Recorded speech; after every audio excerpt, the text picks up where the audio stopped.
Good morning, everyone. I'm really sorry not to be with you in person, but at least technology still means you get to hear my words of wisdom. Welcome to the first of our talks on the book of Ruth. I get the joy of setting the scene and starting the story going. The book is a tale of faithfulness, not only Ruth's to Naomi, but also God's to them both. Ruth's story is a part of the Jesus story. Matthew starts his gospel with the genealogy of Jesus, listing a whole load of his ancestors, including, at verse 5, Boaz, the father of Obed, whose mother was Ruth. Sorry for the spoiler. A foreign woman in the lineage of the long-awaited Messiah? That's interesting. So this story is set in the time of the Judges, probably somewhere between 1375 and 1050 BC. It's a really long time ago. I really like that the reading starts with setting the scene in historical context, so that anyone who wants to can search through other documentation of the time and check its authenticity. Whether there was a famine in the area would sure to have been recorded somewhere. That gives me great confidence that this is a true story and not made up. It starts with a man, Elimelech, leaving his home to find food, and he takes his wife Naomi and his 2 sons with him. He wasn't just heading out for a few days or for a few weeks, but he was totally uprooting from all he had known. He was becoming a refugee. He wasn't just leaving his home either. He was going to Moab, a nation that didn't have a great history with God's people. In fact, in Deuteronomy 23 verse 3, it says that no Moabite may enter the assembly of the Lord. That goes back to the Exodus from Egypt, when they didn't help the people of Israel. And I thought I bore grudges. So here they are in Moab. The passage doesn't give an idea of timescale, but sometime after they arrived there, Elimelech died and left his wife a widow in a strange country to bring up her sons. These men then married 2 local girls, and 10 years after the family moved to Moab, the sons also died. Not going well, this move to Moab, is it? Being a widow in these times was tough. The men were the wage earners and would provide for the family.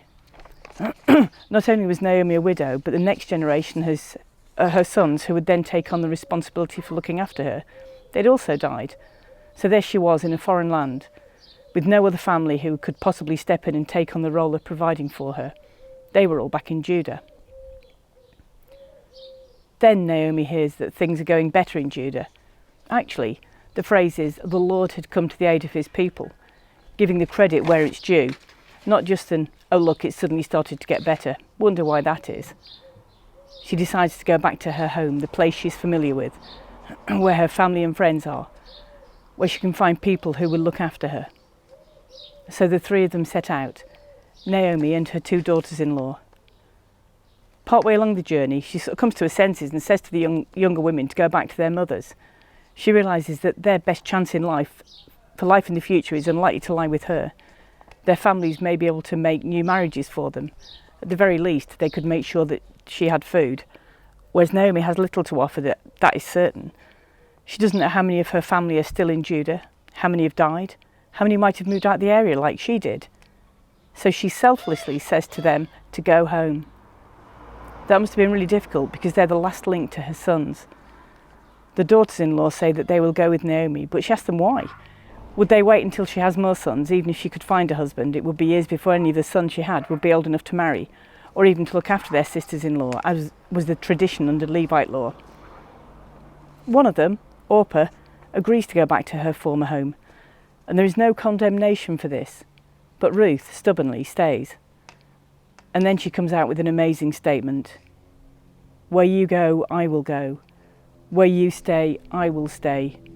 Your people will be my people, and your God, my God. This is Ruth, putting aside all her future hopes and dreams out of love for her mother-in-law. We don't know how long their relationship had lasted to this date, but we do know that it was 10 years at most. Can you imagine making that promise to someone, even if they were able to offer you a home, food, friendship, love, a safe future, material possessions? Ruth makes that vow to follow Naomi into a very uncertain future. Even if Naomi finds a family member willing to look after her, there is no guarantee for Ruth.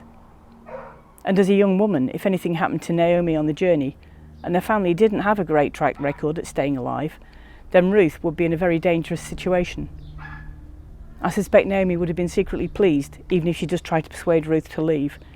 It must have been quite daunting for her to head off back home in completely different circumstances than those she'd left in. Never mind the journey she would have been going on to get there. Ruth is so committed to Naomi that she is willing to change her faith. Your God will be my God. Nothing is said of the journey, whether they travelled alone or part of a group, but finally they arrive in Bethlehem. Everyone there is excited to see Naomi. They'd possibly not heard anything of her since the day she left over 10 years ago, or maybe they'd heard of the death of her husband and sons and were glad to see her alive and well. Although Naomi, having gone through all the trauma that she has faced, suddenly seems to lose it once she's in a familiar place. Don't call me Naomi, pleasant. Call me Mara, bitter. And there's a bit of a moan about God and how he's let her down and treated her badly. How many of us do that? We're okay while we're going through something, but once we're out of that particular situation, we fall apart and look for someone to blame, often God. They arrive just as the barley harvest is about to begin. The timing is important, as you will see in future weeks, but to suffice it to say that God's timing here, as so often, is perfect. So even though Naomi could only see her suffering, God sees the bigger picture and knows it will be better.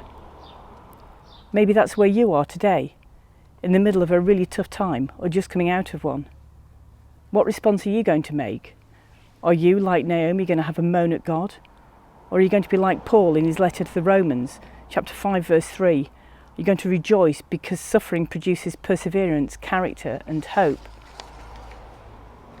And so what can we take from this story? That God is a God of restoration.